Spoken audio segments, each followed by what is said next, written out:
Arratsaldeon, muy buenas tardes, ¿cómo están? Bienvenidos y bienvenidas a las tardes de Tele7. Hoy es martes 3 de febrero.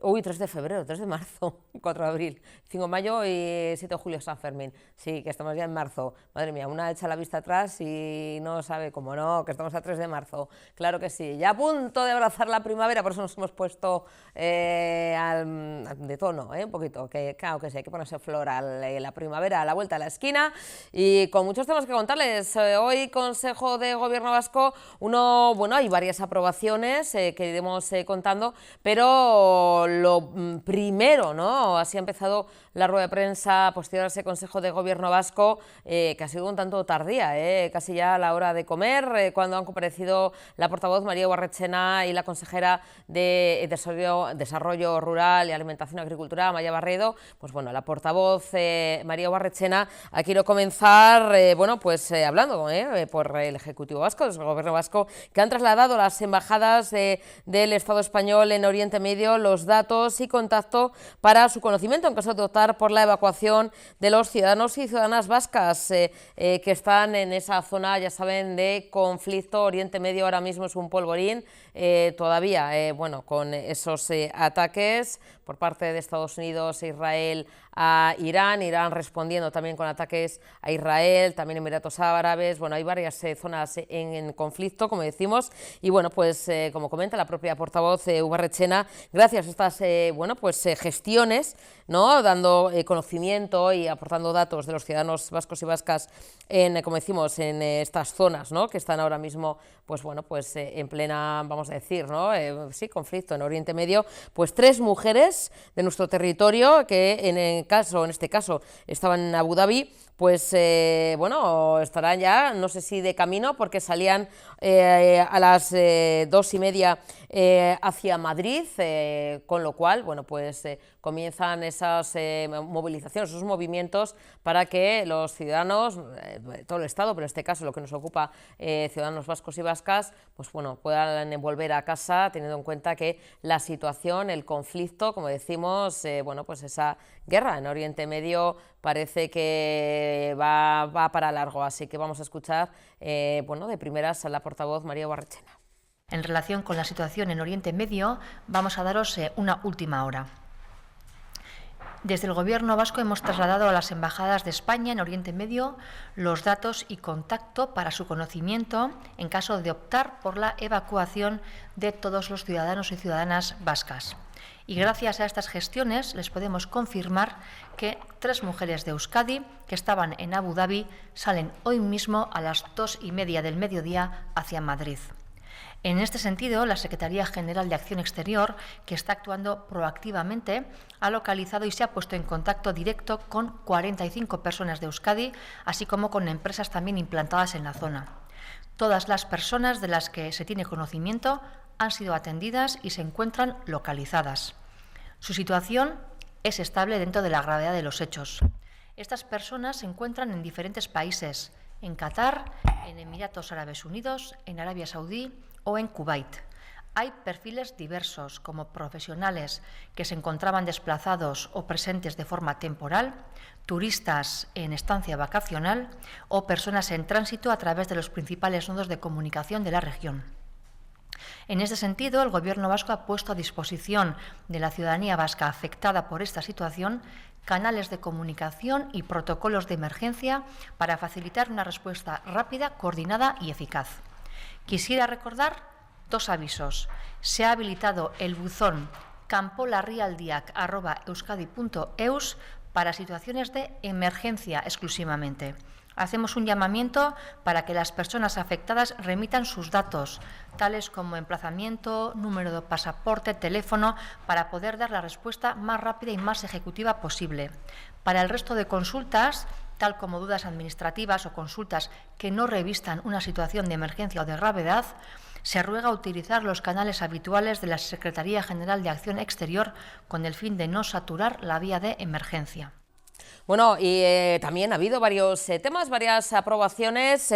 Una de ellas es bueno, el criterio favorable del Gobierno vasco a la toma de consideración de la proposición de ley formulada por los grupos parlamentarios, Partido Nacionalista Vasco y Partido Socialista, para la modificación de la Ley de Juventud. Una proposición que tiene como objeto la adopción de medidas urgentes y modificaciones para mejorar el régimen jurídico de las actividades de tiempo libre infantil y juvenil, tanto en el plano procedimental, madre mía, como el de las garantías de protección de las personas menores de edad. También, como decimos, también en el bueno, pues se ha aprobado la publicación en el Boletín Oficial del País Vasco las 5 transferencias acordadas en la comisión mixta del pasado 16 de enero, que han pasado por el Consejo de Gobierno, un trámite necesario para la asunción efectiva de estas competencias, como decimos, ya traspasadas. También se habla de la aprobación de la firma entre el Gobierno vasco y el Ayuntamiento de Donostia para abrir en la capital de Guipúzcoa una oficina GAZ para, bueno, pues dar un servicio público de referencia para acompañar a los jóvenes en sus procesos de emancipación. También, algo importante, más de 20 millones de euros para la prestación del servicio de justicia gratuita a personas que carezcan de recursos. Hoy se ha hemos ratificado en el Consejo de Gobierno el criterio favorable a la modificación de la Ley de Juventud. Es una modificación propuesta por los grupos parlamentarios del Partido Nacionalista Vasco y el Partido Socialista de Euskadi. La proposición tiene como objeto la adopción de medidas urgentes, modificaciones en la Ley 2/2022, para mejorar el régimen jurídico de las actividades de tiempo libre infantil y juvenil, tanto en el plano procedimental como en el de las garantías de protección de las personas menores de edad. También hemos aprobado en el Consejo de Gobierno, para su publicación en el Boletín Oficial del País Vasco, las 5 transferencias acordadas en la Comisión Mixta de Transferencias el pasado 16 de enero. Otro acuerdo importante ha sido la dotación, a través del Departamento de Justicia y Derechos Humanos, de 20,7 millones de euros para la prestación de la justicia gratuita a personas que carezcan de recursos. Son 2,7 millones más que el año pasado. Se trata de una medida que busca evitar que la situación económica de las personas les obligue a renunciar a defender sus derechos ante los tribunales. Se cumple así el compromiso de impulsar una justicia universal y accesible.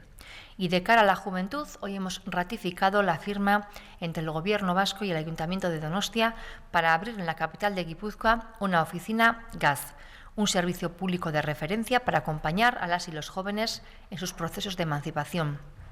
Las nuevas instalaciones, que se ubicarán en Contadores Cale Centro A, Paseo de Pasaya San Pedro 13, se suman a las que ya funcionan en Bilbao, en Vitoria-Gasteiz o en Baracaldo. Y en todas ellas ofrecemos atención presencial, personalizada, gratuita y de acceso universal, complementando el servicio online.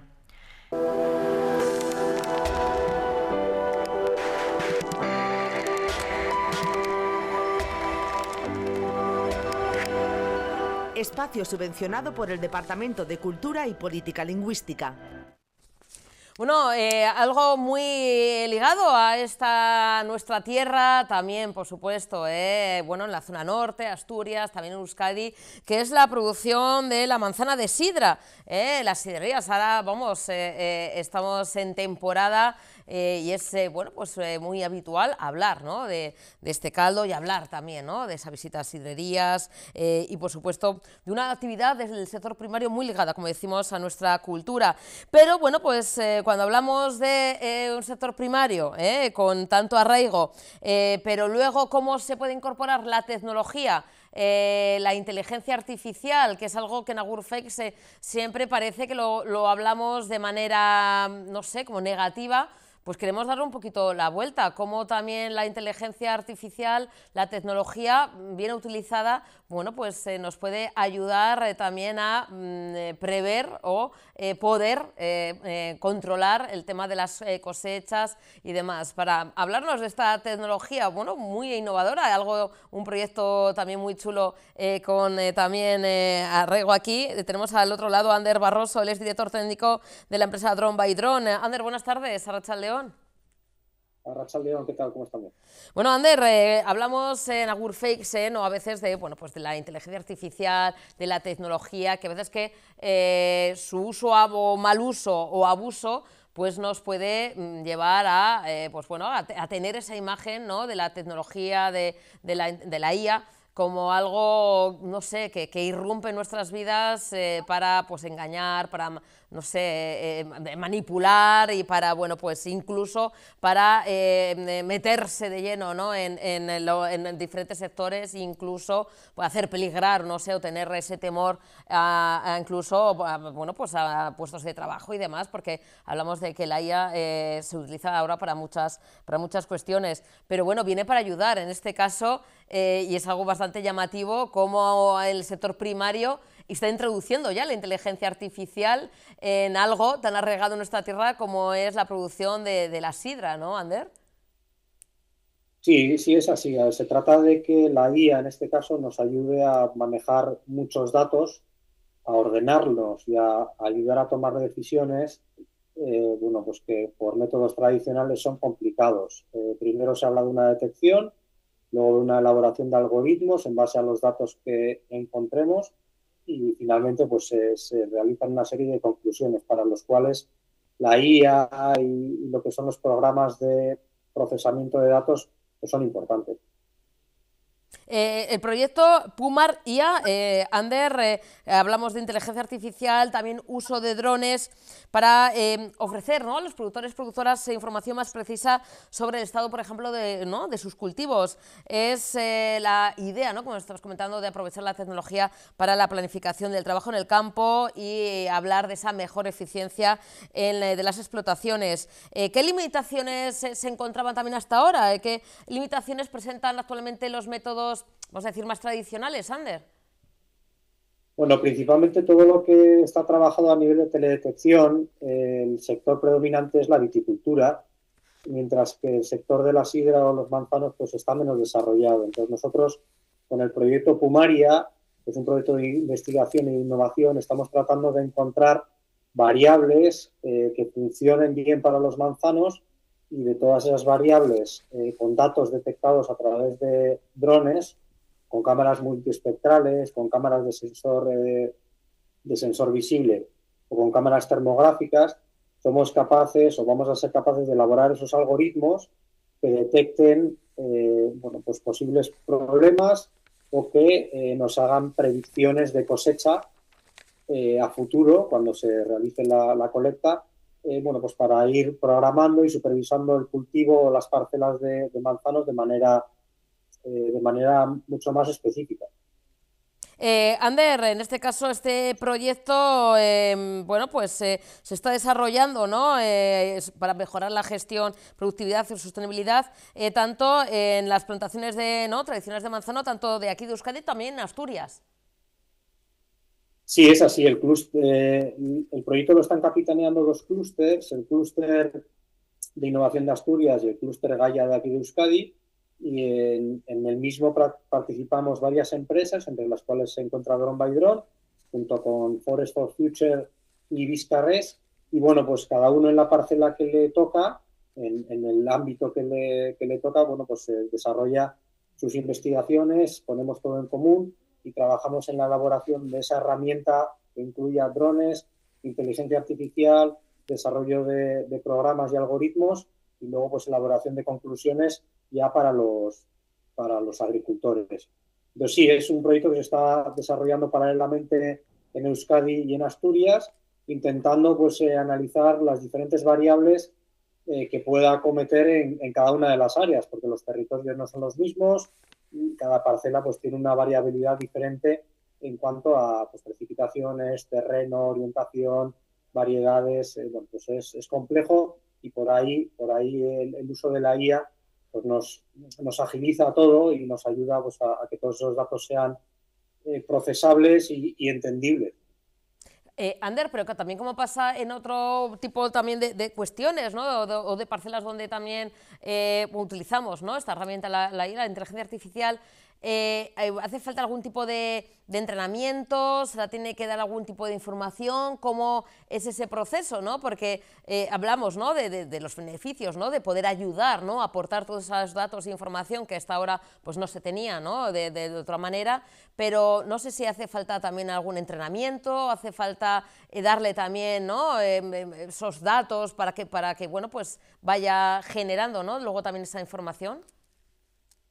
Bueno, esa es la clave. La clave del proyecto es la generación de datos de alto valor.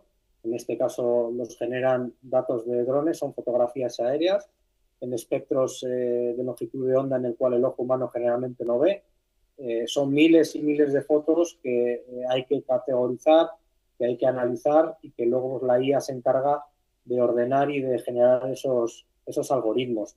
Para eso tiene que haber un acompañamiento humano.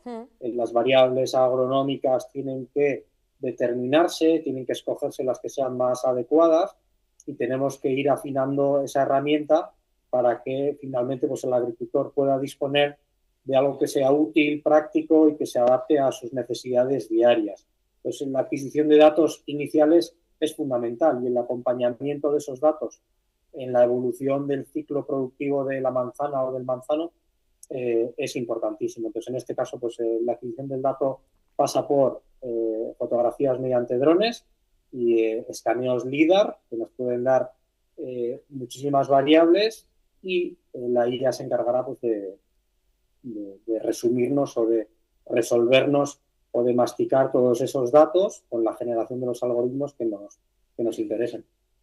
Claro, el tipo de información que se puede obtener con este tipo de tecnología, Ander, hablamos de planificación de la recolección, incluso gestión, ¿no?, de los equipos de trabajo, de la mano de obra necesaria. Es decir, hay mucha información útil que se puede desprender de bueno, esos algoritmos, ¿no?, que nos puede dar la IA. Sí, al final se trata de que dentro de una misma parcela, que tiene cierta variabilidad, pues porque la tierra no es la misma, los manzanos no se comportan de la misma manera por la orientación, por las corrientes de aire, por el grado de insolación que puedan tener.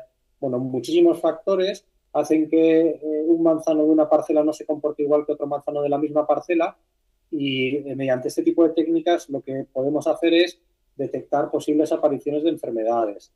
Medir el rendimiento clorofílico de todo el cultivo, porque al final no se comporta de la misma manera y podemos indicar al agricultor dónde tiene que poner el énfasis y sobre qué productos. Quiero decir, se pueden ahorrar insumos de fertilizantes, insumos de posibles fitosanitarios, insumos de riego, de agua que pueda sobrar. Entonces, determinamos dónde aplicar cada insumo, de tal manera que ahí hay un ahorro eficaz de todo ese tipo de productos y además posteriormente con esa posibilidad de estimar el grado de maduración, el grado de cosecha y con la posibilidad de organizar las cosechas de cada parcela o de cada zona de la parcela, se obtienen mejores rendimientos y al final va a redundar en que la manzana se recoge cuando la calidad es óptima y que bueno, pues que todo el proceso de la colecta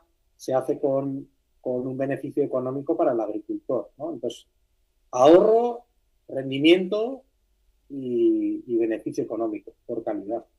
O sea, eficacia y sostenibilidad, ¿no? Porque hablamos de también, ¿no?, el tema de cuando hay que dar esos fertilizantes o el tema del riego, pero también eficacia bueno, pues también para los productores y productoras, ¿no?, el sector primario, que bastante ya mal lo pasan en muchas ocasiones, pues para poder, ¿no?, tener esos cultivos y que sean todavía más sostenibles, pero también eficaces.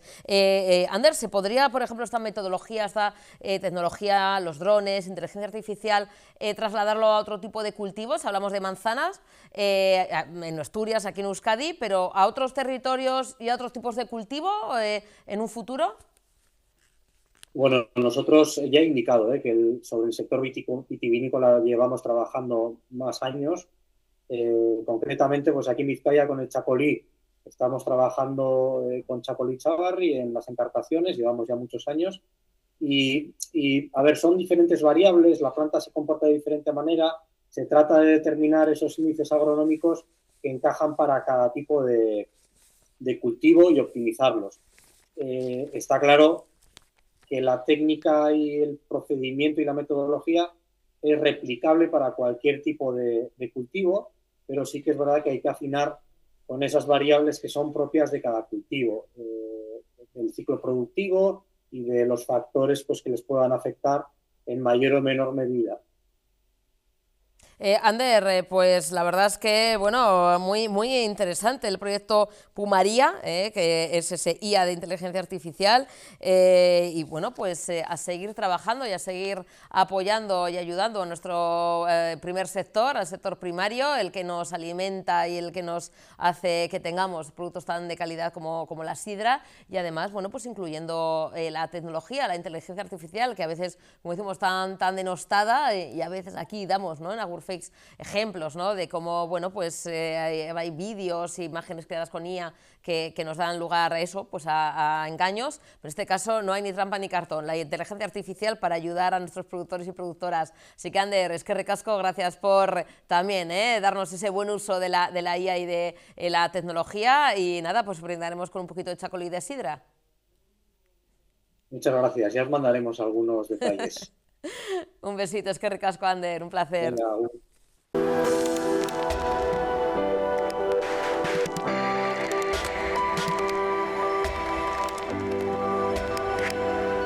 Espacio subvencionado por el Departamento de Cultura y Política Lingüística. Bueno, y volvemos a la rueda de prensa posterior al Consejo de Gobierno vasco. La consejera de Alimentación, Desarrollo Rural, Agricultura y Pesca, Amaia Barredo, ha informado de que el Ejecutivo vasco ha dado un nuevo paso en la ordenación de los amarres del puerto de Plentzia tras la resolución de las sentencias judiciales relativas a la convocatoria de adjudicación del año 2021. Inicia así la ordenación integral de los amarres del puerto de Plentzia. Ha subrayado la propia consejera que el objetivo es ejecutar las sentencias con rigor y seguridad jurídica, evitando decisiones precipitadas que puedan generar nuevos conflictos. Actuamos, dice, con prudencia, seguridad jurídica y diálogo para dar una solución estable y justa en la práctica náutico-recreativa. Hoy comparecemos desde el Departamento de Alimentación, Desarrollo Rural, Agricultura y Pesca, sobre todo para explicar con claridad en qué punto nos encontramos y cuáles van a ser los siguientes pasos en relación con la ordenación de la náutica recreativa en Plentzia. Antes de explicar la situación actual, igual es importante recordar brevemente los antecedentes. En 2017 se aprobó esa orden que regulaba el procedimiento de otorgamiento y el régimen de las concesiones de uso de plazas de amarre en los puertos deportivos de Euskadi.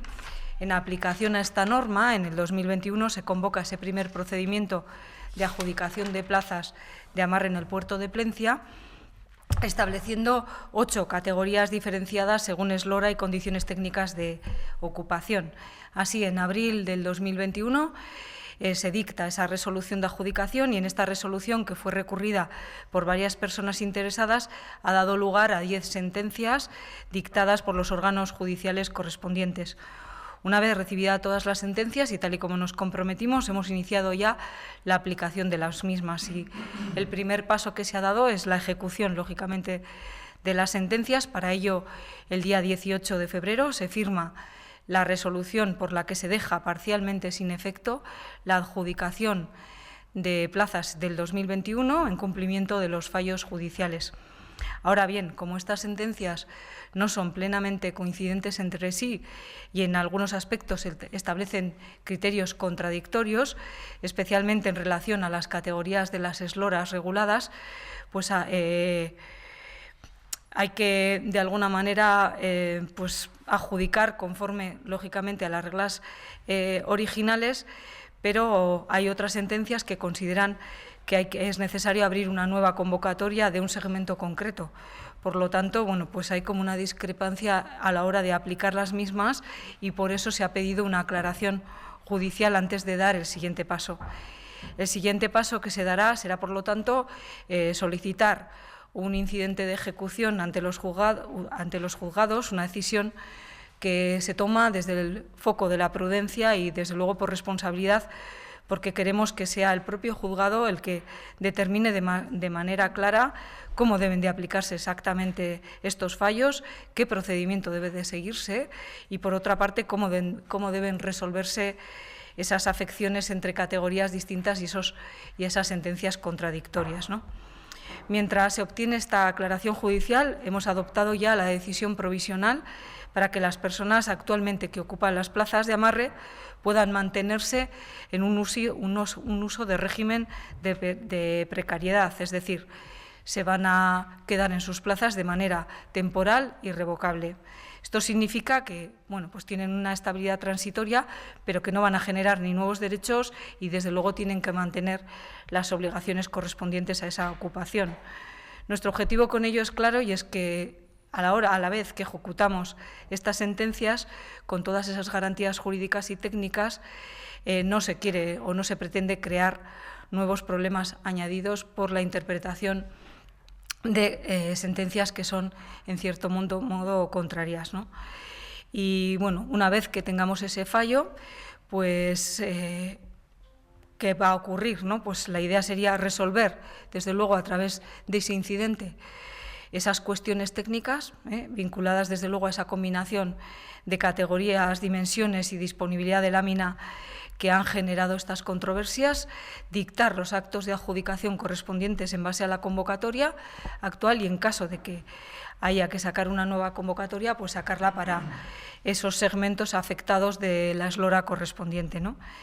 Paralelamente, sí que nos gustaría decir que es importante que Plencia la abordemos de una manera integral y no aislada por la problemática que tiene entre el desajuste entre la oferta y la demanda de plazas, y para ello se han habilitado ya 2 instrumentos estratégicos con los que hemos empezado a trabajar: un plan director y una nueva orden de amarres.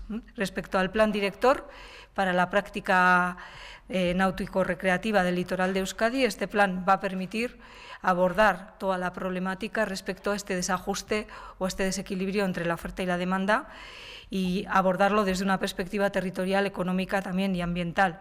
Con este plan se quiere analizar el alcance real de la problemática, dimensionar adecuadamente las necesidades actuales y futuras del amarre y estudiar así posibles nuevos emplazamientos o fórmulas mixtas en lámina de agua y en marina seca que alberguen todas las embarcaciones que tenemos a día de hoy pues con solicitudes de ocupación, ¿no?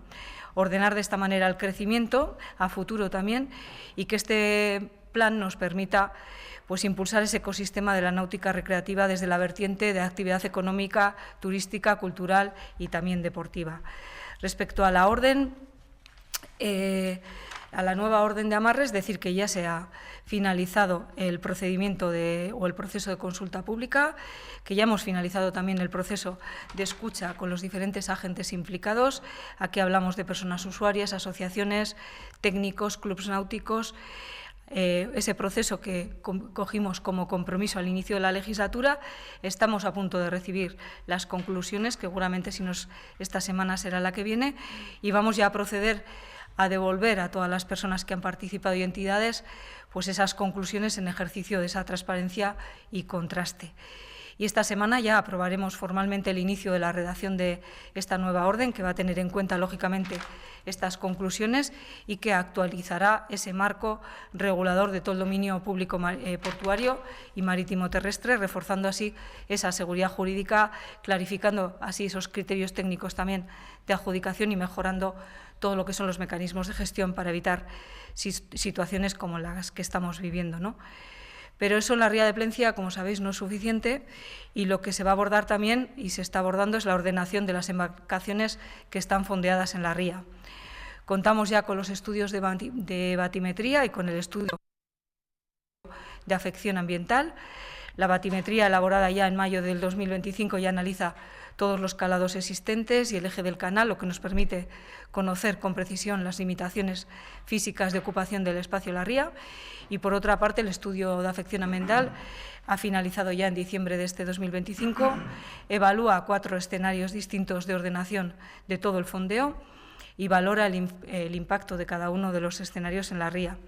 Con esa base técnica y tras su análisis hoy en el Consejo Portuario de Plencia, que se ha reunido esta mañana, y tras el análisis también que se va a celebrar esta tarde junto con la Asociación de Amarristas de este ámbito, pues analizaremos los 4 escenarios, iniciaremos ya la elaboración del proyecto de obra correspondiente pues para alcanzar y garantizar esa seguridad y preservar ese equilibrio, ¿no?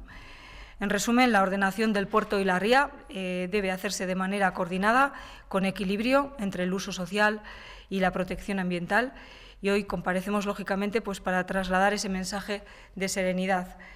Sabemos que, que va a generar cierta inquietud la aplicación, lógicamente, de las sentencias, pero vamos a actuar con absoluta transparencia y diálogo y en ese sentido vamos a dar cumplimiento a las mismas, pero también vamos a actuar con prudencia, velando por el interés general.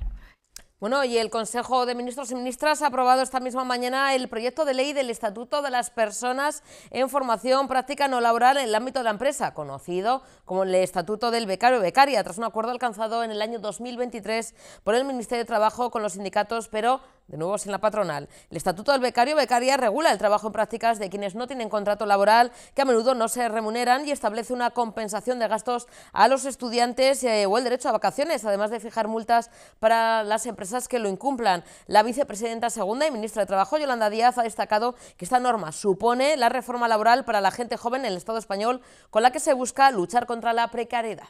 Lo que hacemos es lanzar y cumplir con el mandato de la reforma laboral, disposición adicional segunda de la reforma laboral que aprobamos con el componente 23 europeo, y desarrollar la norma que erradica y expulsa la precariedad de la vida de la gente trabajadora joven en España. Lo que hacemos aquí es, digamos que calibrar lo que es la formación de calidad en España y dejarla, preservarla y convertirla en un elemento de excelencia en España, y esa formación tiene que estar perfectamente reglada de lo que son las prácticas formativas laborales, que son de las que hoy, si les doy los datos a día de hoy, que la ministra portavoz y yo misma damos los datos de empleo, de afiliación y demás, explican que en España existan hoy apenas 4.500 contratos formativos en nuestro país. Es decir, que es como una pequeña anomalía, y no se usan sencillamente porque el campo está abonado para el abuso en el llamado o conocido como el Estatuto del Becario. En la primera comparecencia les puse ejemplos prácticos de gente que me había escrito diciendo lo que estaban haciendo. Bueno, lo que hacemos hoy es, en definitiva, una norma que es muy controvertida. Y es muy controvertida porque lucha contra la precariedad, y cuando se lucha contra la precariedad, pues hay fuelles que se resisten en muchos lugares. Si uno tiene a su disposición 2 millones de personas trabajadoras gratis, sin derechos y demás, a pesar de que hemos dado la cotización social a esas personas, pues obviamente no acude al mecanismo reglado y oficial que debe ser el contrato. Bueno, y seguimos hablando también, de trabajo, del mercado laboral. Euskadi consolida en febrero, el mes pasado, la tendencia positiva del empleo con una nueva bajada del paro. El desempleo baja en más de 1.140 personas en términos mensuales y más de 1.400 en el balance interanual. Aumenta la afiliación a la seguridad social en 4.000 cotizantes, y a la contratación indefinida también refuerza su peso en el mercado laboral vasco. Como decimos, son datos, como siempre, que se presentan una vez finalizado, en este caso el pasado mes de febrero, cerrando un mes con una evolución favorable, como decimos, tanto en el descenso, tendencia positiva en este caso de empleo, bajada del paro, y también en términos interanuales.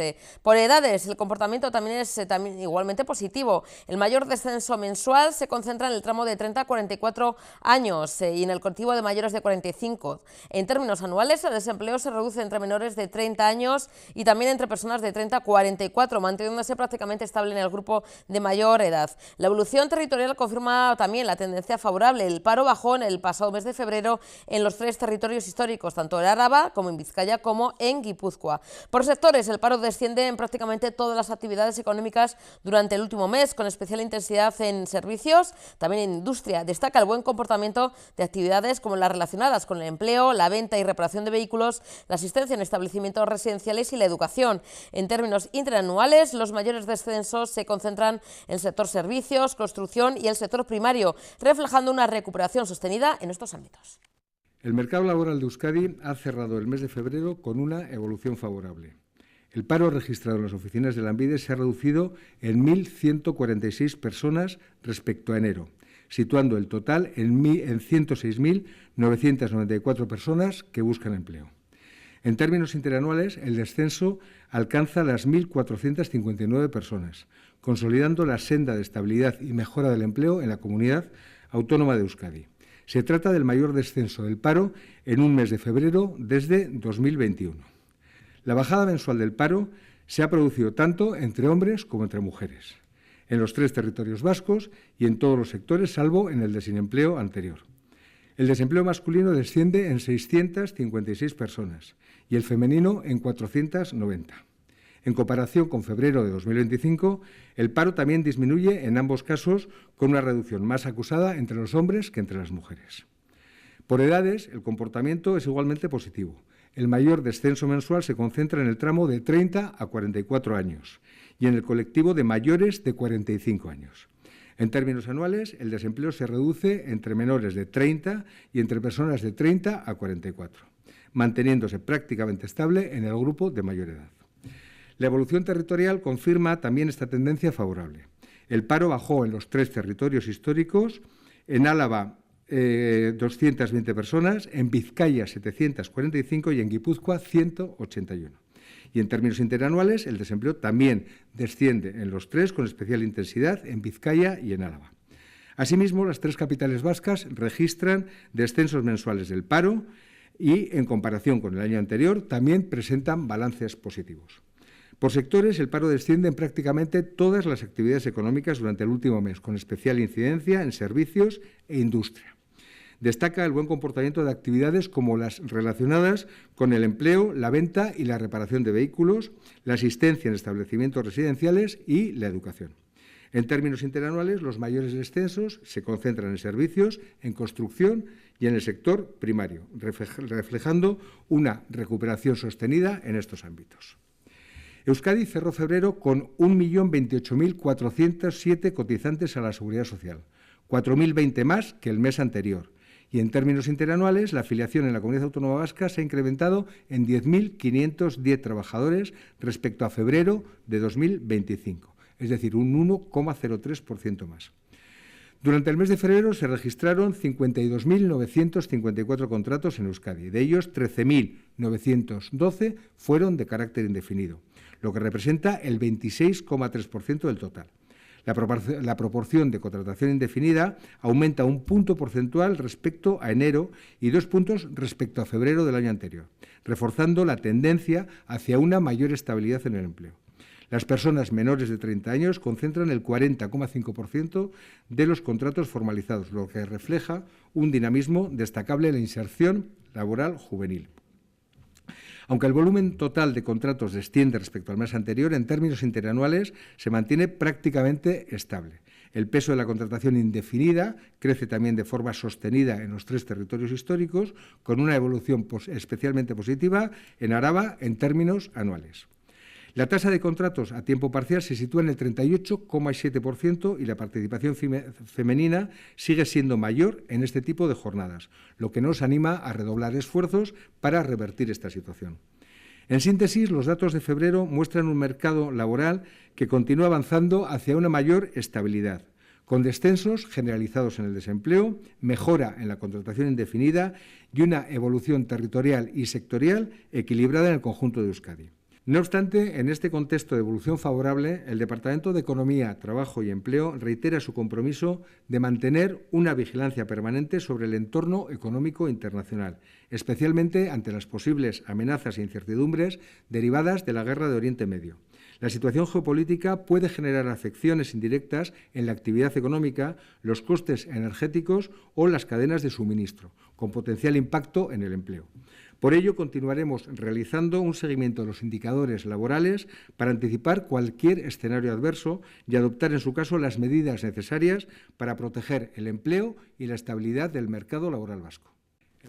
Bueno, y tenemos al otro lado para presentarnos Las Arrepentidas, una maravillosa novela, aunque con un tema muy duro, tan real como duro. Maripau Domínguez, compañera, buenas tardes, bienvenida. Hola, ¿qué tal? Gracias por la invitación.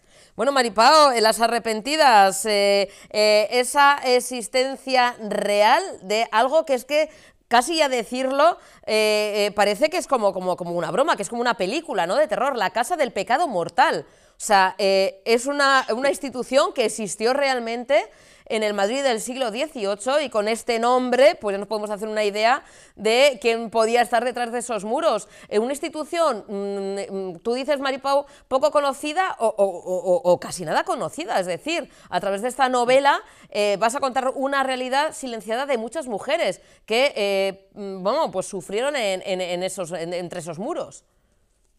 Sí, parece más que una broma, parece una cosa irreal, parece una casa, un edificio de leyenda. De hecho, yo al principio pensaba que formaba parte de una leyenda del Madrid mágico, del Madrid misterioso y antiguo, pero qué va. Al poco de conocerla, pues empecé a indagar y efectivamente era una casa, era un edificio muy real. Formaba parte de lo que se llamaban desde el siglo XVIII las casas de arrepentidas, incluso había alguna que existía desde mucho antes. La Casa del Pecado Mortal en Madrid tenía una particularidad, y es que en ella solo se encerraban, y siempre se hacía en contra de la voluntad de estas mujeres, a mujeres que se habían quedado indebidamente embarazadas. Así pasaban todo el embarazo ocultas, sin que la sociedad ni nadie supiera de eso, supiera de su embarazo, y por supuesto las criaturas se quedaban allí una vez daban a luz. Este es el punto de partida de la novela, pero la novela, evidentemente, una vez ella sale de la Casa del Pecado Mortal, coge otros vuelos y se va hacia otros derroteros, porque imagínate que estuviéramos sufriendo todo el rato, no podría ser. Así que se convierte después en una novela de aventuras y de suspense y de amor. Sobre todo es una novela de una gran historia de amor, que no vamos a decir cómo se resuelve o si se resuelve, eso ya que mejor que lo lean, ¿no? Porque yo creo que les va a entretener mucho a los lectores que se animen a hacerlo, ¿no?, a leerla. Claro que sí, esa mezcla de géneros que tiene la novela, Maripau, pero ¿cómo llega esta historia a tus manos? ¿Fue casualidad? Porque si no me equivoco estabas escribiendo otra novela cuando... Porque claro, Sí. hay poca documentación, con lo cual también Muy has poca. tenido que hacer, ¿no?, con el rigor periodístico que tienes, intentar documentarte con lo que había, pero luego ir un poquito creando esa ficción, esos personajes. Pero ¿cómo arranca esta historia? ¿Cómo llega a tus manos? Estaba documentándome, como decías, para otra historia que no tenía nada que ver, pero eso a veces ocurre. Es un momento muy único en el que tú vas a piñón fijo buscando documentación sobre un tema determinado, y de repente pasa por tus manos un hecho, un personaje, algo que te llama la atención, que te resulta insólito, que no tiene nada que ver con lo que estabas trabajando, y entonces yo lo que hice fue aparcarlo. Pero de vez en cuando volvía y seguía buscando sobre el tema, y claro, me fascinó, me causó una fascinación, tanta fascinación como indignación el hecho de que existiera este tipo de casas, ¿no? Esta casa, la del Pecado Mortal, que solo con el nombre... No me digas que no merecía una Sí, novela, o sí, sea que estaba sí. claro que tenía que escribirla. Era una casa muy, muy peculiar. Si tú ves el exterior, es absolutamente fantasmagórica, pero por dentro no lo era menos. Era una casa de 3 plantas, un edificio de 3 plantas en el corazón de Madrid. De hecho, fue demolida con motivo de la tercera fase de la construcción de la Gran Vía. Y era un edificio que tenía todas las ventanas que daban al exterior, estaban tapiadas, estaban condenadas para que no pasara la luz natural. Así que las mujeres ahí encerradas para pasar el embarazo lo hacían sumidas en la más absoluta oscuridad y en el silencio, porque tenían terminantemente prohibido hablar entre ellas. Y además las de clase alta, como es el caso de mi protagonista de Las Arrepentidas, iban con la cara cubierta por un velo para que nadie las pudiera identificar. Bueno, una cosa muy terrorífica, muy propia del infierno y no de la tierra, ¿no? O sea, fíjate, Maripau, había también, incluso ahí, en ese escenario tan terrible, también había diferencias de clases, ¿no?, como en el Madrid del siglo XVIII, es decir, en esta Sí, casa, aunque sí. las unía, entre comillas, la misma desgracia de estar encerradas contra su voluntad por sus maridos, sus parejas, sus padres, sus hermanos, hombres en esa casa, pero sí que había diferencias de clases entre las propias mujeres. Sí, las que eran de una extracción social más baja vivían en condiciones aún peores que las otras, porque las otras tampoco es que tuvieran muchas comodidades, pero ellas vivían hacinadas en cuartuchos y sus vidas, el día a día, era servir a las demás, servir a las otras. No olvidemos que, o sea, tengamos en cuenta que las familias de las mujeres de buena posición económica pagaban mucho dinero por tenerlas allí. Decían que era para su manutención, pero evidentemente era una especie de canon que hacían pues para, en fin, para que todos tuvieran la boca cerrada, ¿no? Para que nadie dijera más allá de aquellos muros infernales, que nadie contara qué mujeres, quiénes eran las que estaban encerradas allí, ¿no? Maripao, pero como comentas, es el arranque de la novela, pero hablamos de esa mezcla de géneros, porque se habla también de amor, se habla de un viaje vital, hay también mezcla con novela negra, es decir, es una novela que no solamente, este es un poco el arranque, ¿no? Por situar a los telespectadores que nos están viendo, pero luego hay más géneros incluidos en Las Arrepentidas. Sí. Sí, se convierte en una novela de aventuras, hay misterio, hay suspense, hay una trama con un manuscrito que tiene que ver con el hijo que Carlota da a luz en la casa del pecado mortal y del que le hacen creer que ha muerto. Por eso ella en un primer momento, bueno, durante años no lo busca, pero luego pues la cosa cambia. No vamos a decir cómo. También hay suspense y por momentos se convierte en una novela negra, del género negro, porque también hay algún crimen. Yo creo que como decías al principio que lo que era real era la casa del pecado mortal, que es el contexto histórico, el marco del que parte esta historia, pues lo demás tuve que crearlo literariamente y eso también te da más libertad y te deja volar más la imaginación. Entonces me he podido mover con más libertad entre ese tipo de géneros, ¿no? Pero sobre todo lo que quería era generar emociones en el lector. Eso es lo fundamental, no dejarlo indiferente, ¿no? Sí, porque yo creo que vamos a empatizar mucho con Carlota, ¿no? La protagonista Maripao, vamos a conocer qué es de ella cuando sale de la casa, ¿no? Del pecado mortal, porque claro, la idea, ¿no? O la mayoría, pues que volverían a casa, ¿no? Fíjate, esos hijos e hijas se quedaban allí, a saber, ¿no? Serían dados en adopción, vendidos, a saber, esas pobres criaturas. La mayoría regresaron a casa, pero otras no, igual eran rechazadas. El caso de Carlota, sin hacer spoiler, Maripao, pues es un caso también no habitual en el que no sabemos si regresa a esa casa como si nada o vive su aventura o vive su vida. Bueno, vivir su vida en aquella época era muy complicado. Sí, sí, es verdad. Ella, claro, era marquesa además por casamiento, no lo olvides, o sea que ella vuelve a su casa. Decían que tenían que volver a su vida normal. Yo creo que es imposible que una vida sea normal después de haber sufrido semejante trauma. Y ella vuelve, pero claro, ella de quien se había quedado embarazada no era de su esposo. Ahí estaba el problema, por eso su esposo la encerró allí, sino de un hombre del que se enamoró y vivió con él una historia de amor realmente tan preciosa como dolorosa, ¿no? Con Rodolfo Valderroca, que era un empresario de vinos, era la tercera generación de una saga dedicada al cultivo de los vinos.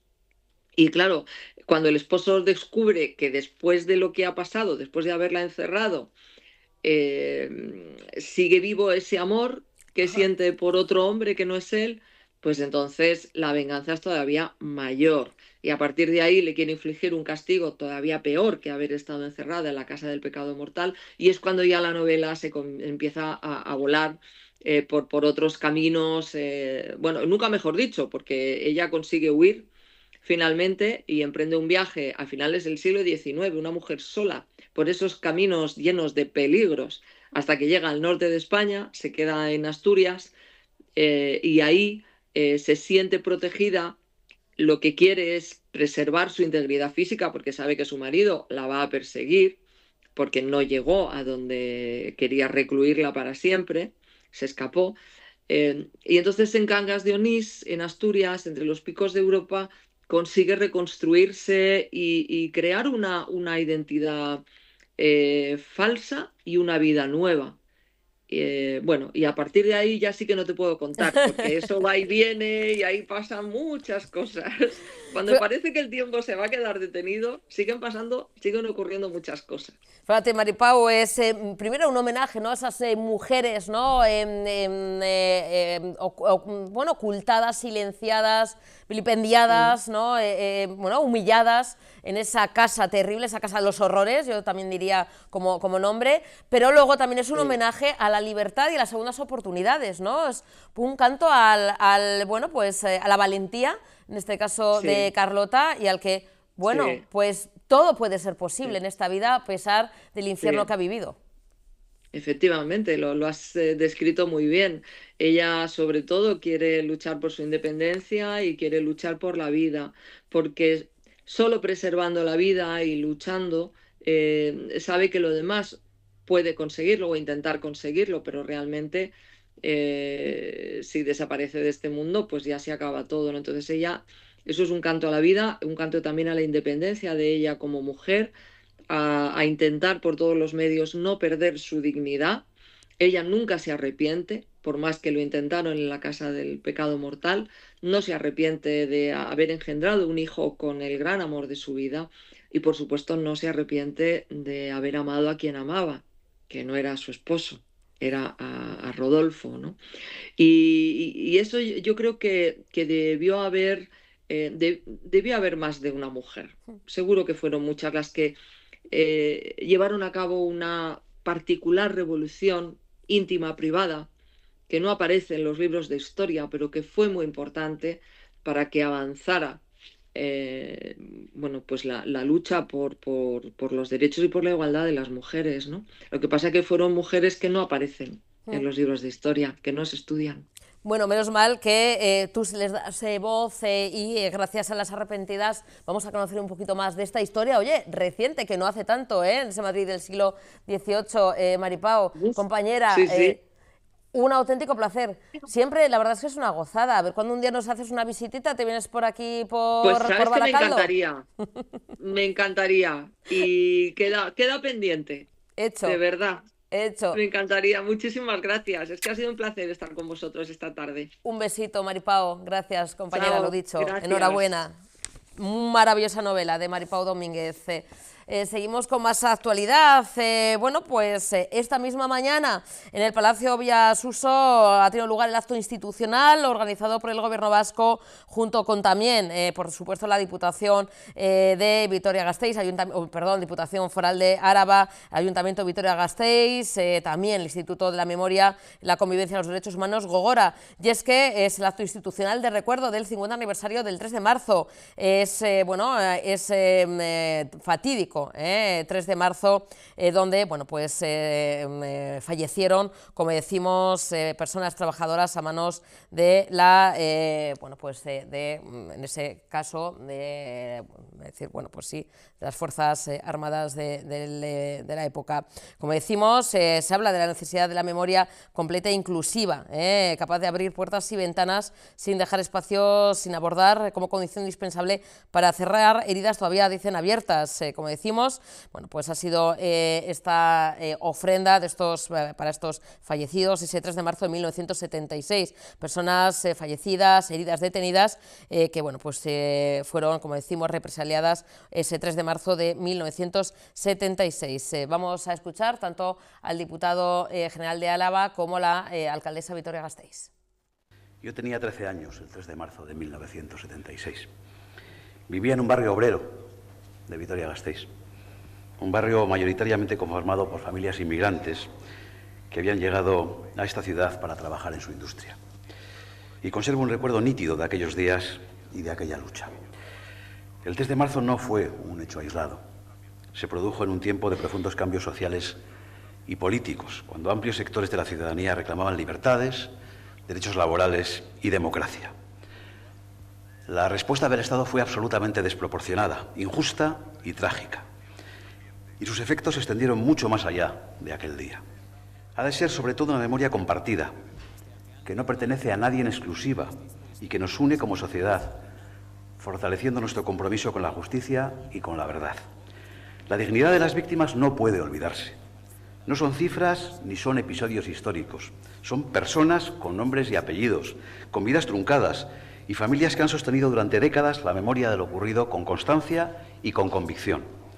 Su resistencia y su esfuerzo silencioso son un ejemplo de coraje y de humanidad. El 3 de marzo nos recuerda que los derechos y libertades actuales no fueron un regalo automático, que fueron fruto del esfuerzo y en ocasiones del sacrificio de muchas personas. También nos recuerda que la democracia se construye cada día, con diálogo, con respeto y con instituciones al servicio de la ciudadanía. Cada generación tiene la responsabilidad de mantener viva la memoria y de actuar con conciencia social.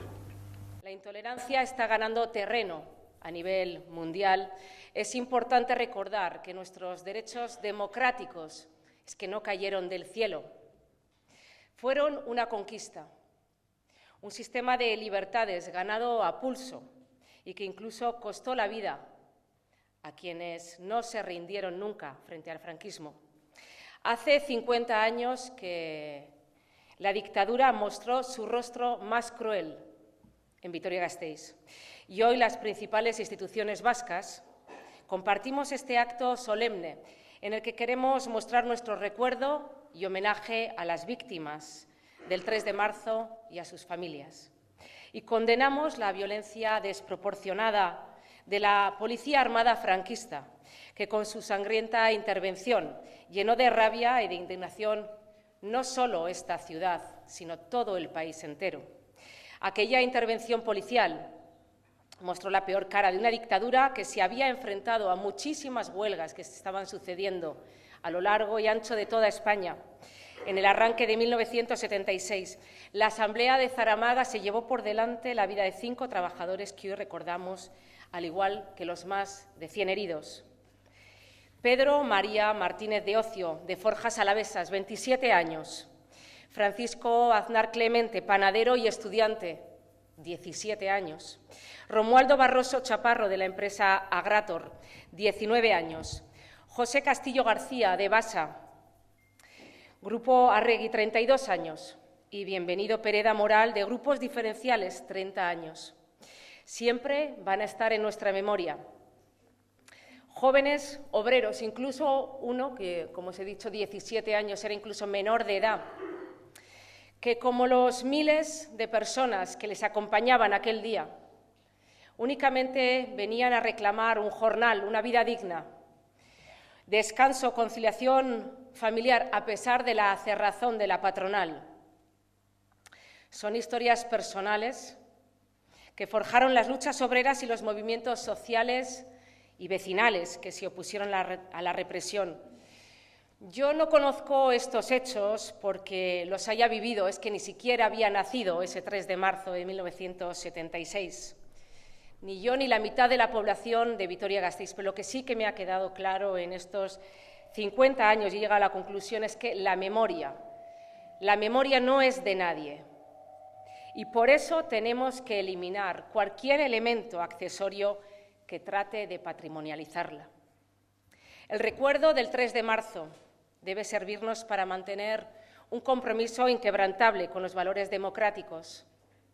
Y para seguir dando pasos, vamos a poner en marcha el memorial de la Iglesia de San Francisco de Asís, un templo que, como sabéis, ha sido recientemente declarado lugar de memoria democrática. 50 años después, aquella herida abierta nos recuerda la necesidad de reclamar verdad, de reclamar justicia y de reclamar reparación. En Vitoria-Gasteiz, la capital de Euskadi, y en concreto en Zaramaga, descansa la memoria colectiva. Por eso hoy recordamos a las víctimas y reivindicamos los derechos fundamentales por los que lucharon. Vitoria-Gasteiz no olvida. Bueno, y mañana, miércoles, a partir de las 7 de la tarde, en la Casa de Cultura de Romo, en Guecho, se va a proyectar el documental Mujeres Calvas. El documental pone rostro y voz a 7 mujeres con alopecia que comparten sus experiencias desde la ocultación y el acoso hasta la aceptación y el empoderamiento. El proyecto nace de una motivación íntima, la experiencia de la madre de su directora, y ha conectado también con, bueno, pues tanto con, esperemos con el público que vaya, pero también con el trabajo de visibilización que realiza la asociación Apelo. Tenemos a dos vamos a decir, de las protagonistas de este documental. Tenemos al otro lado a la directora de Mujeres Calvas, Sandra Román. Sandra, buenas tardes, Arratsaldeon. Arratsaldeon, ¿qué tal? Un placer, Sandra, gracias por acompañarnos, un placer. Y Nuria Garriga, ella es cofundadora de la asociación Apelo y una de las protagonistas. Nuria, Arrastion. Hola, buenas tardes, ¿qué tal? Bueno, chicas, bueno, por empezar, mañana ya es la proyección en Romo Cultura Etxea, en la Casa de Cultura de Romo, en Guecho, a las 7 de la tarde. Sandra, ¿en qué momento, porque nace de una experiencia íntima, ¿no?, la experiencia de tu ama con alopecia, ¿en qué momento, ¿no?, sientes que la historia de tu ama, de tu madre, trasciende de lo íntimo, de lo personal, de lo familiar, y es necesario contarlo? ¿Pasa a un proyecto cinematográfico? Pues muy sencillo, en el momento que me doy cuenta que mi madre no es la única del mundo. Esto es algo muy fuerte de explicar porque yo desde muy pequeñita siempre pensé que ella era la única del universo y me equivocaba. Y todo es gracias a la asociación Apelo porque un día me encontré con una fotografía de ellas en Instagram, 4 mujeres calvas, sonrientes, increíbles, y tuve la necesidad de saber más, ¿no? Y aquí empezó todo este proceso de la película. Fíjate, Sandra, a lo largo del documental vemos cómo la alopecia sigue siendo todavía a día de hoy un tema tabú, que bueno, se habla bueno, no los hombres, ¿no? Esto es algo también, como siempre decimos, ¿no? Una idea todavía muy machista de que los hombres no pasa nada, es algo normal, es la edad, y en las mujeres parece que nos quita feminidad. Es esta idea tan arcaica y tan ridícula. ¿Sigue habiendo esos temas tabú, ese tema tabú, y sigue habiendo esa imagen distorsionada de lo que es la alopecia y también cierto desconocimiento? Totalmente. A día de hoy la mujer calva no existe en el imaginario colectivo, ¿no? Cuando vemos a una mujer calva, y esto quizá lo pueda explicar más Nuria, lo que siempre pensamos es que está enferma. La película intenta romper con todo eso, ¿no? O sea, una mujer calva no tiene por qué estar enferma. Hay muchísimas mujeres calvas. El problema es que no se nos permite ser calvas. De hecho, en el momento en el que tú pierdes el pelo, no te planteas que puedas ir sin una peluca, sin un pañuelo por la calle, ¿no? Y de aquí un poco nace también el proyecto, ¿no? El hecho de que, sobre todo, que las mujeres se sientan libres tal y como quieran ir, ya sea con peluca o sin peluca, pero bueno, pues que no sufran en todo este proceso. Nuria, precisamente desde la asociación Apelo trabajáis para la visibilización, ¿no?, y el acompañamiento de mujeres con alopecia. Proyectos como el de Sandra, proyectos como Mujeres Calvas, como este documental, la proyección del documental mañana, luego los coloquios que hay después, es importante también para avanzar en esa comprensión y en contar una realidad de nuestra sociedad, ¿no? Nuria, es importante el trabajo de vuestra asociación y también proyectos como el de Sandra y, bueno, y el vuestro, que vosotras sois también protagonistas. Es muy importante, por supuesto. Al final, ojalá que llegue el día que no sea importante porque sea algo que esté normalizado y que esté aceptado, pero en este momento hace falta películas. La primera película de mujeres con alopecia que se ha hecho, que se sepa mundialmente, o sea, no a nivel estatal o sino a nivel mundial no hay nada y estamos aquí, existimos. Luego es un primer paso, ¿no? La peli documental que nos llega a muchas casas y a muchos cines, y luego la asociación con todo el activismo que hace que vamos directamente a las personas con alopecia, pero todo es necesario para poder ir normalizando, como decía Sandra, y poner en nuestro imaginario esta mujer calva, sana, trabajadora, madre, hija, la que va a comprar el pan sin que tenga que llevar una peluca por obligación, sino por opción, si la quiere llevar. Fíjate, Nuria, oye, pues estamos hablando entonces, estamos dando aquí una primicia mundial. Es la primera peli documental específicamente hablando en concreto de la alopecia en mujeres, ¿no? Tal cual. No hay nada de documento visual. Ahora sí que empieza a haber algún libro, este año se ha hecho un cómic, empiezan a haber algunas cositas, pero es que hasta hace 10 años que formemos el año que viene hacemos 10 años a pelo la asociación. No había nada de nada. Y a nivel audiovisual es el primer documento que tenemos y maravilloso. Me imagino que esto también puede tener un impacto positivo, el ver que hay esos testimonios reales, esa comprensión, esa normalidad. Yo, fíjate, me estoy, no tiene que ver, no es una película, pero bueno, sí que es una imagen pública, Nuria, Sandra, por poner, y la gente se va a acordar de la mujer de Will Smith, ¿no? De Jada Pinkett, ¿no? Que sale sin peluca, que ella afirmó que tenía alopecia. Fue una revolución, se ha normalizado, bueno, fue un paso adelante, ¿no? Fue también el normalizar algo que puede tener la gente que vive aquí en Luchana, que vive en Bilbao, que vive en Hollywood. Es decir, Nuria, la gente que ahora se acerca a la asociación, que vaya a ver el documental, va con otra idea, va un poquito con más de energía diciendo, oye, esto le pasa, como decía Sandra, a más mujeres. Yo que llevo 10 años, firmemente es un sí. Hay un cambio, hay camino por hacer, pero hay un cambio. Hace unos 9 años atrás, cuando yo llegué a la asociación y la empecemos a crear, que éramos 4 y ahora somos 300 a nivel estatal. O sea que hay en asociación, luego más mujeres que hay. Y sí que hay un cambio. Como llegan las mujeres, a ver, cuando pierdes el pelo, al final estás transitando un duelo y hay unos caminos que cada uno tiene su camino único. Pero sí que estos caminos, al ver que no eres la única, al ver una peli documental, al ver que hay un libro, al ver que hay una asociación, al ver que hay una información, pues yo creo firmemente convencida que este camino se puede aligerar un poco. Sandra, la película recoge testimonios reales, ¿no? Como el caso de Nuria, sobre, bueno, pues el tema de esa, ¿no?, ocultación al principio, vergüenza, acoso, el intentar, ¿no?, como hablábamos, ¿no?, bueno, incluso una peluca, no peluca, pero luego también el empoderamiento, el decir, oye, sí, ¿qué pasa? Salgo a la calle, estoy divina, trabajo, soy madre, soy hermana, soy hija y maravillosa, como el caso de Nuria. Pero, ¿cómo fue el proceso, Sandra, para ti también como directora, de crear ese espacio seguro también para ellas, que se abrieran un poco en canal, que quitaran un poquito al principio igual ese miedo, ¿no? Porque ellas no son, no creo en la mayoría actrices, el contar su vida, su experiencia? ¿Cómo fue también para ti, como directora, el crear ese ambiente, como decimos, más íntimo y que luego sabían que lo íbamos a ver todos y todas?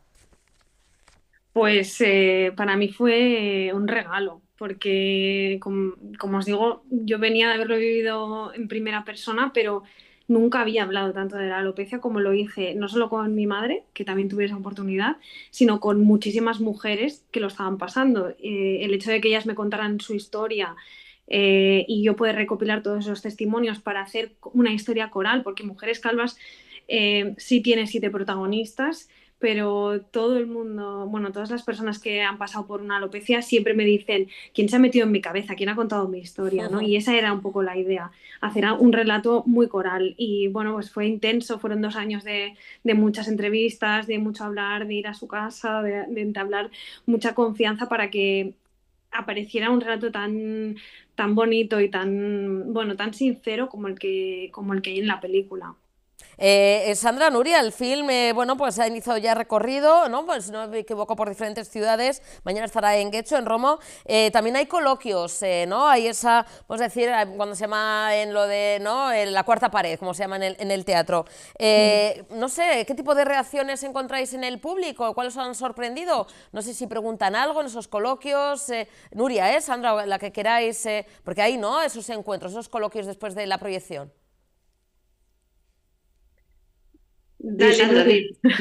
¿Sí?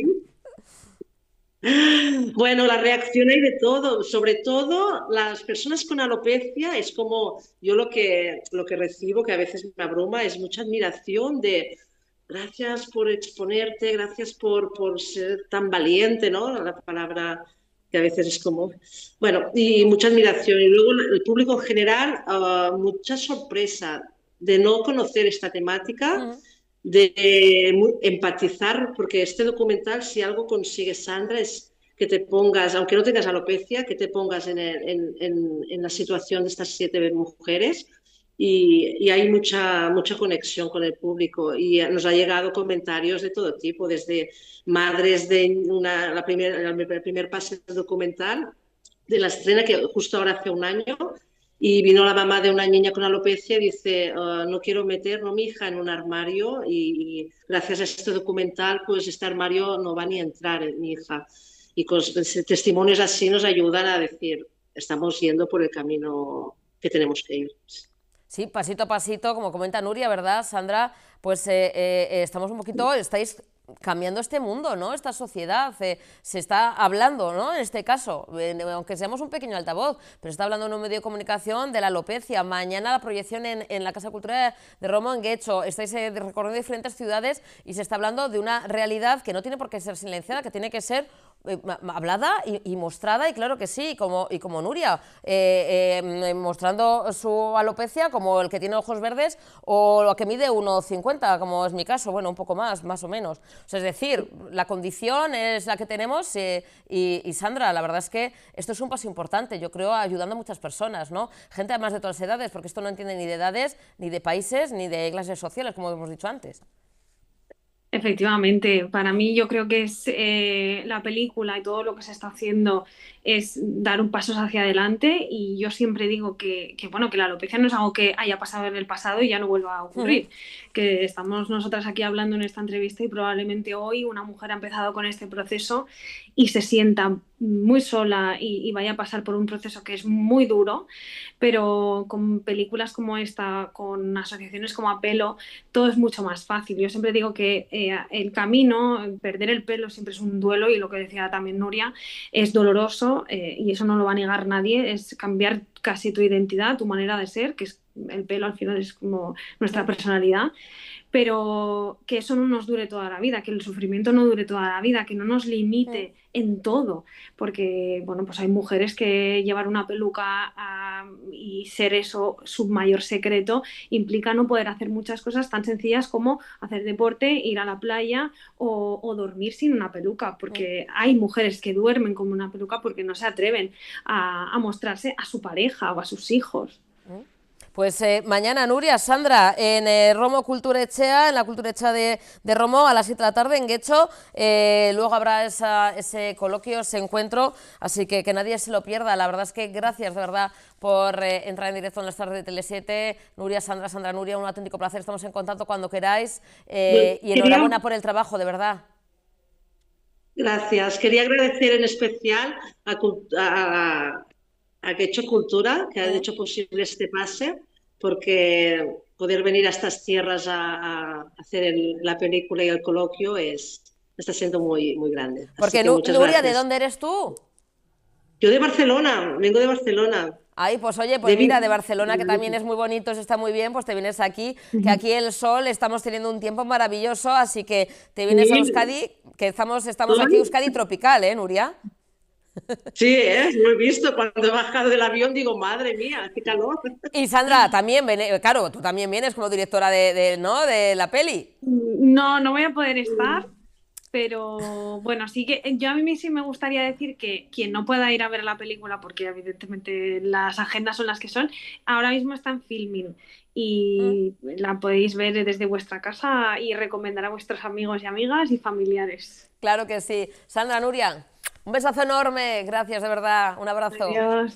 Un besín, chao.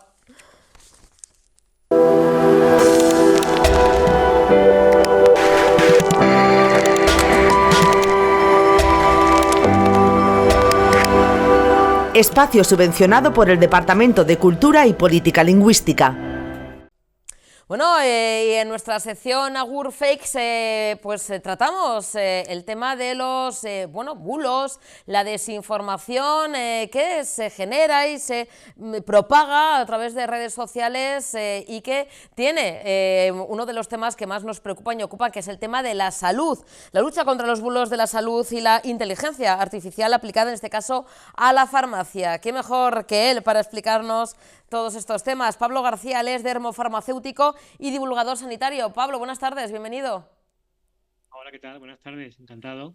Bueno, Pablo, hace muy poquito en el BEC se celebró una interesantísima jornada precisamente, y además estuviste como ponente hablando del tema de la lucha contra los bulos, ¿no? De la salud, el entorno farmacéutico, la irrupción de las redes sociales, inteligencia artificial. Pablo, un poquito un balance, un resumen, ¿qué se habló en esa jornada? Porque me imagino que nos puedes contar aquí, se debatieron o expusiste los principales bulos o mitos que hay en torno a la farmacia y a la salud. Totalmente, hablamos de una cosa que a mí me parece muy relevante y son todos esos bulos y fakes que es cierto que siempre han existido, pero que quizás con las redes sociales pues se han visto amplificados, o ahora al menos hacen mucho ruido. Y a mí es una cosa que me ocupa y me preocupa mucho, porque además cada vez hay más y poca broma, porque cuando hablamos de salud, ese tipo de bulos en muchos casos cuestan vidas. Por ejemplo, ¿alguno de esos ejemplos, Pablo, de alguno de esos bulos que se están propagando y que os preocupan? Bueno, tienes muchísimos. Hoy precisamente además hoy, esta mañana, una influencer muy conocida haciendo una apología antivacunas. El tema de las vacunas es casi que recurrente en todos estos magufos que comparten fakes, remedios milagrosos contra el cáncer. El típico, también tenemos los típicos contra según qué productos de cosmética, como los desodorantes, los tóxicos que resultan los desodorantes, que ellos los relacionan con el desarrollo de cáncer de mama, algo totalmente infundado que no tiene ningún tipo de sentido. Los desodorantes, como todos los cosméticos que se utilizan en España y en Europa, son seguros porque están fabricados con ingredientes seguros. Y además tenemos una legislación muy garantista al respecto.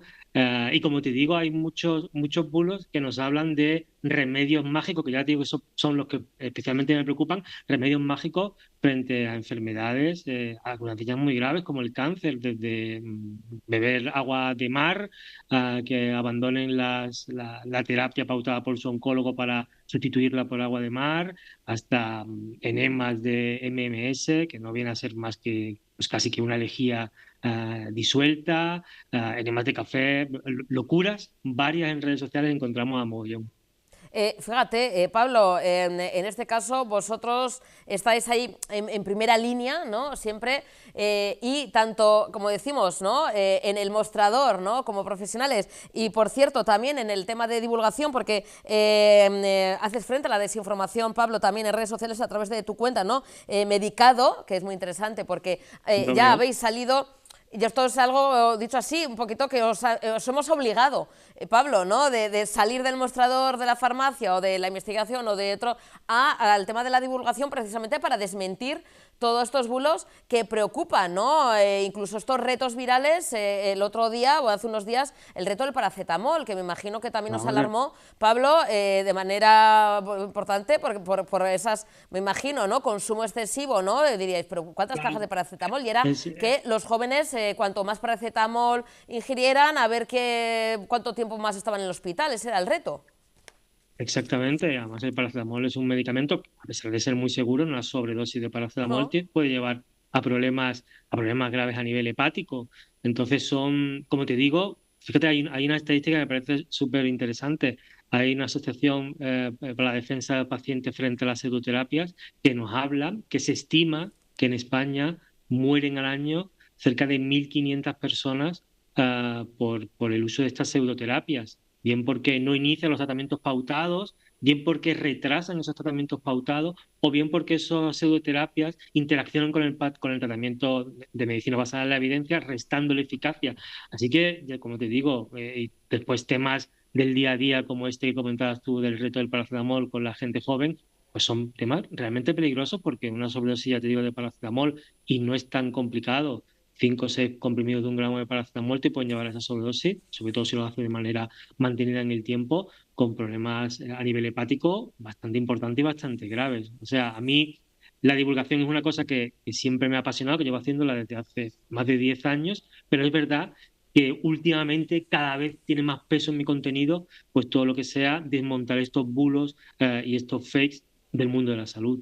Tenéis que hacer un poquito como de filtro, ¿no, Pablo? A través de, bueno, de la divulgación, canales que utilizan también, ¿no? En este caso, bueno, jóvenes y no tan jóvenes, es decir, tenéis que salir incluso en redes sociales para desmentir, desmontar estos bulos, como también profesionales médicos y demás, por contrarrestar tanta desinformación, pero incluso en las propias farmacias, los propios mostradores, como decimos a pie de calle, me imagino que, compañeros y compañeras, tú mismo, Pablo, la gente va ya casi con la receta en su mente de he escuchado, he visto esto en redes, esto he leído que...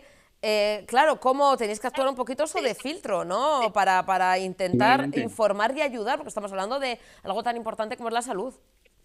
Totalmente, piensa que los farmacéuticos somos los profesionales sanitarios más accesibles. En casi que cualquier esquina podemos encontrar una farmacia con un farmacéutico al frente. Entonces, sí que es cierto que nosotros actuamos como ese primer filtro físico, seguramente antes de acudir al médico, acuden a la farmacia a informarse.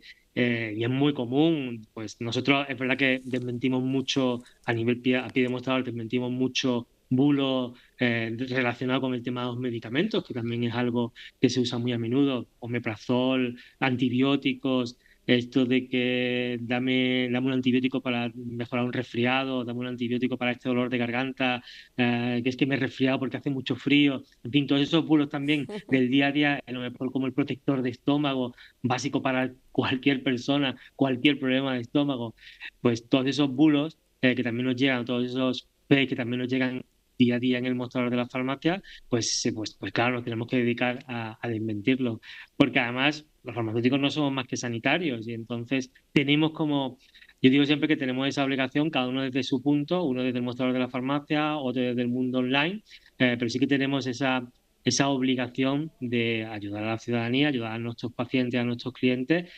con cualquier tema relacionado con el mundo de la salud, por supuesto.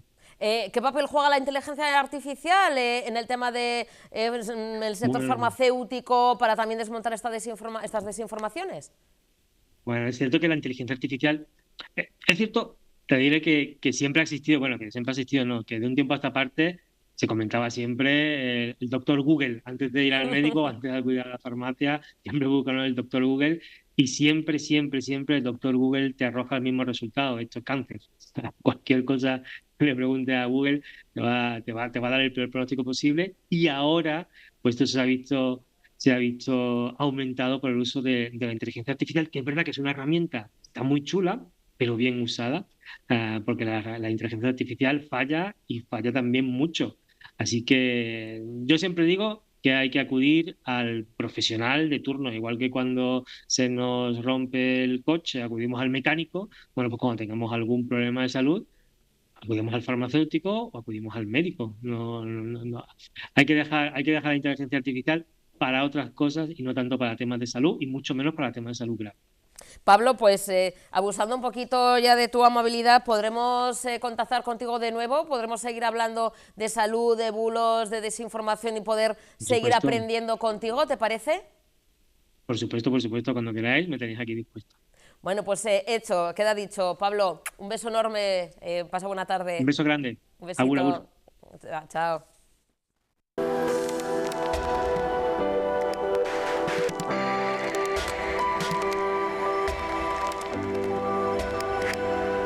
Espacio subvencionado por el Departamento de Cultura y Política Lingüística.